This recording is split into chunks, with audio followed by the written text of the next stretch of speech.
नमस्कार मो प्रज्ञा मो यूट्यूब चैनल को आपन को स्वागत। आज आम नुआ प्रकार छोले मसला तैयारी करबा। छोले मसला तैयारी करिया पई मु प्रथमे गैस ऑन कली, कढ़ाई बसैली, तेल गरम कली। तेल गरम होला परे गरम मसला पकेली, धनिया पकेली, मधुरी पकेली, जीरा पकेली, सोरिष पकेली, पोस्त पकेली।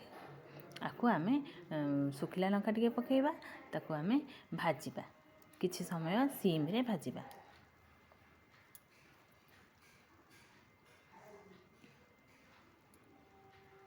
सीम रे किछि समय भाजीबे, तापरे नड़िया कोरिके रखिथिबे, नड़िया कोरा को पकेबे। देखंतु एंड भाजी देबे, तापरे ताकू सब भाजी के काढी देबे। एबे आमे तेल दबा, नड़िया को अल्प समय टे भाजी के तो काढी देबे सब मसला को। तापरे तेल देबे, तेल गरम हो गला परे फुटण पकेबे, फुटण फुटी गला परे पियाज पकेबे। देखंतु पियाज एमती पके भाजी देबे, ब्राउन कलर हेबा पर्यंत भाजुथिबे। देखंतु पियाज ब्राउन कलर हो गलानी, भाजी हो गलानी। अदा और रसुण छेचिके रखिथिबे पकेबे। अदा रसुण छेचा भल के कसी देबे।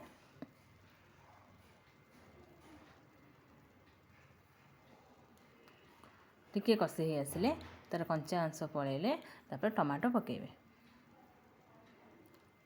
अदा रसुण कंचा बास्नाटा पड़ेले आम टमाटो पकेबा। टमाटो को भल करी कसी दबा। ताते लूण, हळदी, काश्मीरी लंका गुंड पकेबा।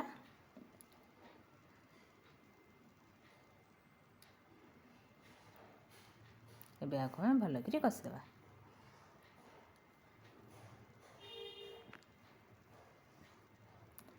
कसी ही आसलानी, तेल छाड़ी गलानी।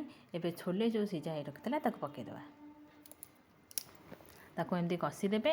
जो मसला आम भाजिक रखी नड़िया पोस्त फोस्त जो बटा भजा हो जो रही से मसला को ये पकईकरी कषिबे।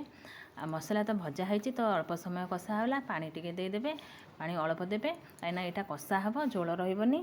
तापर आपको घोरे देबे। देखंतु 5-10 मिनट खंडे घोरेबे। 10 मिनट भितर सिझी जाइथिबो। देखंतु पूरा हो जाइछि छोले मसला। बहुत टेस्टी भी होता। आपन कहिबे कमेंट रे केमती लागिला।